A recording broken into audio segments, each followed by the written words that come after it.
Assalamualaikum warahmatullahi wabarakatuh. Perkenalkan, nama saya Lydia Putri. Saya perwakilan dari kelompok 2 sekaligus moderator dari kelompok 2. Kami yang beranggotakan saya sendiri Lydia Putri, Delsi Arya Putri, Fani Wardani, Santi Purnamasari, Evan Augustin, dan Muhammad Apriansa Daulay. Adapun video ini dibuat untuk memenuhi tugas mata kuliah Sosiologi Bencana dan Lingkungan Hidup dengan dosen pengampu Ibu Rahma Syafitri. Kami akan membahas tentang mitigasi dan adaptasi bencana alam. Materinya akan dibacakan oleh rekan saya. Mitigasi dan adaptasi bencana alam. Wilayah Indonesia merupakan wilayah yang rawan akan bencana alam, khususnya gempa bumi, karena wilayah Indonesia merupakan tempat pertemuan 4 lempeng tektonik aktif dunia.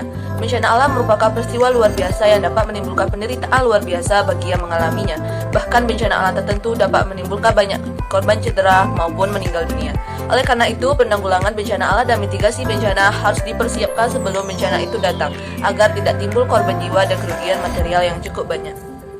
Isi materi. Yang pertama, jenis dan karakteristik bencana alam. Yang kedua, sebaran wilayah bencana alam di Indonesia. Yang ketiga, usaha pengurangan risiko bencana alam. Yang keempat, kelembagaan penanggulangan bencana alam. Mitigasi adalah segala upaya yang dilakukan untuk mengurangi dan memperkecil dampak bencana alam. Mitigasi meliputi beberapa kegiatan berikut ini. Yang pertama, menerbitkan peta wilayah rawan bencana seperti gambar di bawah. Yang kedua, memasang rambu-rambu peringatan bahaya dan larangan di wilayah rawan bencana. Yang ketiga, mengembangkan SDA satuan pelaksana. Yang keempat, mengadakan pelatihan penanggulangan bencana kepada warga di wilayah rawan bencana. Yang kelima, mengadakan penyuluhan atas upaya peningkatan kewaspadaan masyarakat wilayah rawan bencana. Yang keenam, menyiapkan tempat penampungan sementara di jalur-jalur evakuasi jika bencana terjadi. Yang ketujuh, memindahkan masyarakat yang tinggal di wilayah bencana ke tempat yang aman. Jenis dan karakteristik bencana alam. 1. Jenis bencana alam. Menurut Undang-Undang Nomor 24 Tahun 2007, 1. Bencana alam adalah bencana yang diakibatkan oleh peristiwa atau serangkaian peristiwa yang disebabkan oleh alam, antara lain berupa gempa bumi, tsunami, gunung meletus, banjir, kekeringan, angin topan, dan tanah longsor. 2. Bencana non-alam adalah bencana yang diakibatkan oleh peristiwa atau rangkaian peristiwa non-alam yang antara lain berupa gagal teknologi, gagal modernisasi, epidemi, dan wabah penyakit. 3. Bencana sosial adalah bencana yang diakibatkan oleh peristiwa atau serangkaian peristiwa yang diakibatkan oleh manusia yang meliputi konflik sosial antar kelompok atau antar komunitas masyarakat dan teror. Karakteristik bencana alam. A. Bencana gempa bumi. Gempa bumi adalah getaran di tanah yang disebabkan oleh pergerakan permukaan bumi. Epicentrum adalah titik di permukaan bumi tepat di pusat gempa. Hipocentrum berada jauh dalam tanah di tempat batuan pecah dan bergeser untuk pertama kalinya. Adapun jenis gempa bumi, 1. Gempa bumi vulkanik adalah getaran kuat akibat kegiatan gunung berapi. 2. Gempa bumi tektonik adalah getaran kuat yang diakibatkan oleh patahan bumi karena pergesekan lempeng samudra atau lempeng bumi. 2. Tanda-tanda akan terjadinya bencana gempa bumi. 1. Tanda-tanda gempa yang dirasakan jika berada di dalam bangunan. Semua benda yang tergantung bergoyang dan berjatuhan, misalnya lampu gantung, figura, jam dinding, lukisan, dan lain-lain. Semua benda yang berdiri atau terletak di atas meja itu akan bergeser dan berjatuhan, misalnya TV, radio, alat makan, kompor, dan sebagainya. 2. Tanda-tanda gempa yang dirasakan jika berada di luar bangunan, seperti pohon, tiang listrik, lampu jalan, jembatan, serta gedung pun bisa bergetar. Bahkan jika terjadi getaran yang sangat kuat akan mengakibatkan tumbang dan roboh. Retakan-retakan akan terlihat jelas pada permukaan tanah, dinding bangunan, dan jembatan. B. Bencana alam tsunami. Tsunami adalah gelombang laut yang sangat besar yang diakibatkan oleh gempa bumi yang sangat kuat dan sumber gempanya berada di dasar laut dengan kedalaman pusat gempa kurang dari 30 km. C. Bencana alam banjir. Tanda-tanda bencana banjir, yang pertama terjadinya hujan dengan intensitas curah hujan yang tinggi tanpa disertai dengan proses infiltrasi atau penyerapan yang baik.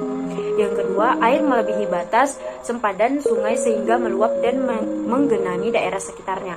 Yang ketiga, air yang jatuh ke permukaan tidak dapat mengalir dengan baik. Yang keempat, tergenangnya air akibat tidak mempunyai air yang melakukan infiltrasi karena kurangnya fungsi vegetasi sebagai penyerap atau penyimpanan cadangan air. B. Bencana gelombang pasang. Gelombang pasang adalah gelombang air laut yang melebihi batas normal dan dapat menimbulkan bahaya baik di lautan maupun di darat, terutama daerah pinggir pantai. Umumnya gelombang pasang terjadi karena adanya angin kencang atau topan, perubahan cuaca yang sangat cepat, dan karena adanya pengaruh dari gravitasi bulan maupun matahari. Bencana alam letusan gunung api. Tanda-tanda suatu gunung api akan meletus adalah: yang pertama, gempa vulkanik; yang kedua, munculnya gas-gas vulkanik; yang ketiga, adanya perubahan bentuk atau deformasi gunung api; yang keempat, naiknya suhu sekitar kawah. Bencana alam tanah longsor. Tanda-tanda sebelum terjadinya tanah longsor. Yang pertama, runtuh atau jatuhnya lapisan tanah pada tepian tebing dan tumbangnya pohon-pohon yang ada di atasnya. 2. Pada saat terjadi hujan, air yang mengalir akan terlihat berwarna keruh karena membawa material tanah atau lumpur. 3. Biasanya terdengar suara gemuruh karena adanya gempa runtuhan di daerah longsor. Yang keempat, munculnya retakan-retakan di lereng yang sejajar dengan arah tebing. Yang kelima, biasanya terjadi setelah hujan. Keenam, munculnya mata air baru secara tiba-tiba. 7. Tebing rapuh dan kerikil mulai berjatuhan. Ketiga, wilayah rawan bencana alam banjir.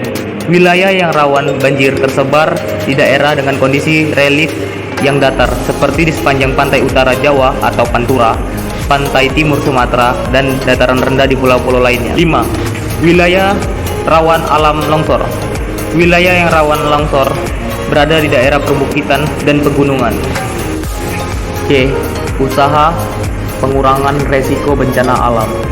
Dalam konsep disaster management, ada 3 tahap penting, yaitu tahap sebelum terjadi bencana, tahap saat terjadi bencana, dan yang terakhir merupakan tahap pasca bencana. Tahap sebelum terjadi bencana ini terdapat 3 bagian, yaitu 1. Pencegahan dapat dikatakan sebagai upaya untuk menghindari daerah bahaya yang ada. Ketika kita mengetahui suatu daerah memiliki potensi terjadi bencana, maka ia akan lebih memilih menjauhi daerah tersebut sebagai daerah permukiman. Yang kedua, merupakan upaya untuk mengurangi resiko terjadinya bencana. Terbagi 2, yaitu mitigasi secara struktural. B. Mitigasi non-struktural. 3. Kesiapan masyarakat. Ini akan meningkatkan kapasitas yang dimiliki ketika menghadapi bencana. 1. Upaya pengurangan risiko bencana gempa bumi. 1. Mengenal apa yang disebut gempa bumi. 2.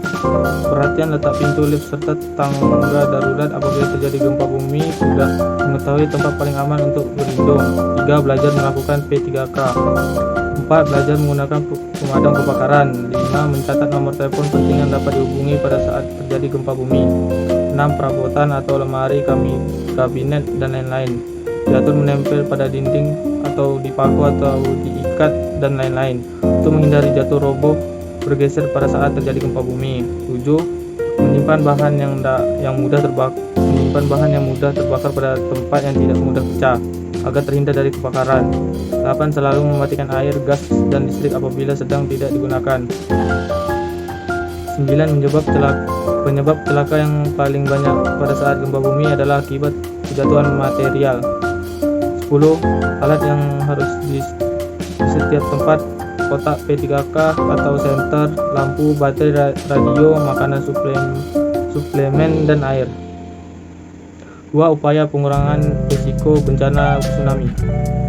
Secara fisik, tindakan mitigasi tsunami dapat dilakukan dengan membuat penghalang atau peredam gelombang. Peredam gelombang secara alami dilakukan dengan membangun kawasan penyangga atau buffer zone di kawasan pesisir dengan vegetasi pantai seperti hutan pantai atau mangrove. Pembangunan sistem peringatan dini merupakan salah satu tindakan mitigasi yang sangat penting untuk mengurangi dampak yang ditimbulkan akibat tsunami. Agar berjalan secara efektif, peringatan dini perlu dilakukan dengan melibatkan partisipasi masyarakat setempat. 3. Upaya pengurangan risiko bencana banjir. Upaya pengurangan risiko yang harus dilakukan saat banjir: 1. Mematikan aliran listrik dalam rumah atau hubungi PLN untuk mematikan aliran listrik di wilayah yang terkena bencana. 2. Mengungsi ke daerah aman sedini mungkin saat genangan air masih memungkinkan untuk diseberangi. 3. Hindari berjalan di dekat saluran air untuk menghindari terseret arus banjir. 4. Segera mengamankan barang-barang berharga ke tempat yang lebih tinggi. 5. Jika air arus meninggi, hubungi instansi yang terkait dengan penanggulangan bencana seperti kantor kepala desa, lurah, ataupun camat. 4. Upaya pengurangan resiko bencana letusan gunung api. Upaya pengurangan resiko yang harus dilakukan pada saat terjadi letusan gunung api. Yang pertama, hindari daerah rawan bencana seperti lereng gunung, lembah, dan daerah aliran lahar. Yang kedua, di tempat terbuka, lindungi diri dari abu letusan dan awan panas. Yang ketiga, persiapkan diri untuk kemungkinan bencana susulan. Yang keempat, kenakan pakaian yang melindungi tubuh seperti baju lengan panjang, celana panjang, topi, dan lain-lain. Yang kelima, jangan memakai lensa kontak. Yang keenam, pakai masker atau kain untuk menutupi mulut dan hidung. Dan yang terakhir, saat turunnya awan panas, usahakan untuk menutup wajah dengan kedua belah tangan. Yang kelima, upaya pengurangan resiko bencana tanah longsor. Upaya pencegahan untuk mengurangi dampak bencana tanah longsor antara lain sebagai berikut. Yang pertama, kenali daerah tempat tinggal kita, sehingga jika terdapat ciri-ciri daerah rawan longsor, kita dapat menghindar. Yang kedua, perbaiki tata air dan tata guna lahan daerah lereng. Yang ketiga, tanami daerah lereng dengan tanaman yang sistem perakarannya dalam atau akar tunggang. Yang keempat, tutup retakan-retakan yang timbul di atas tebing dengan material lempung untuk mencegah air masuk ke dalam tanah. Yang kelima, selalu waspada saat musim hujan, terutama pada saat curah hujan yang tinggi dalam waktu yang lama. Dan yang terakhir, waspada terhadap mata air atau rembesan dan kejadian longsor skala kecil di sepanjang lereng. D. Kelembagaan Penanggulangan Bencana Alam. Setelah dikeluarkannya Undang-Undang Nomor 24 Tahun 2007 tentang penanggulangan bencana, pemerintah kemudian mengeluarkan Peraturan Presiden Nomor 8 Tahun 2008 tentang Badan Nasional Penanggulangan Bencana atau BNPB. Tugas BNPB yang pertama, memberikan pedoman dan pengarahan terhadap usaha penanggulangan bencana yang mencakup pencegahan bencana, penanganan tanggap darurat, rehabilitasi dan rekonstruksi secara adil dan merata. Yang kedua, menetapkan standarisasi dan kebutuhan penyelenggaraan penanggulangan bencana berdasarkan peraturan perundang-undangan. Yang ketiga, menyampaikan informasi kegiatan penanggulangan bencana kepada masyarakat. Yang keempat, melaporkan penyelenggaraan penanggulangan bencana kepada Presiden setiap sebulan sekali dalam kondisi normal dan setiap saat dalam kondisi darurat bencana. Yang kelima, menggunakan dan mempertanggungjawabkan sumbangan atau bantuan nasional dan internasional. Yang keenam, mempertanggungjawabkan penggunaan anggaran yang diterima dari anggaran pendapatan dan belanja negara. Yang ketujuh, melaksanakan kewajiban lain sesuai dengan peraturan perundang-undangan. Dan yang terakhir, menyusun pedoman pembentukan Badan Penanggulangan Bencana Daerah. Fungsi BNPB yang pertama, perumusan dan penetapan kebijakan penanggulangan bencana dan penanganan pengungsi dengan bertindak cepat dan tepat secara efektif dan efisien. Yang kedua, pengkoordinasian pelaksanaan kegiatan penanggulangan bencana secara terencana, terpadu, dan menyeluruh. Pasal 26 ayat 1 Undang-Undang Nomor 24 Tahun 2007 merumuskan hak masyarakat dalam penanggulangan bencana sebagai berikut. Yang pertama, mendapatkan perlindungan sosial dan rasa aman, khususnya bagi kelompok masyarakat yang rentan bencana. Yang kedua, mendapatkan pendidikan, pelatihan, dan keterampilan dalam penyelenggaraan penanggulangan bencana. Yang ketiga, mendapatkan informasi secara tertulis maupun lisan tentang kebijakan penanggulangan bencana. Yang keempat, berperan serta dalam perencanaan, pengoperasian, dan pemeliharaan program penyediaan bantuan pelayanan kesehatan termasuk dukungan psikososial.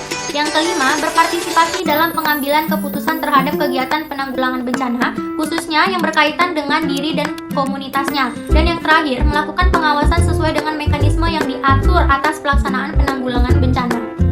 Baiklah, itu tadi hasil pemaparan video dari kelompok kami. Kami mohon maaf masih banyak kurang dalam penyampaian dan masih banyak salah kata dalam penyampaiannya. Kami harap teman-teman bisa menikmati dan menyaksikan video dari kelompok kami.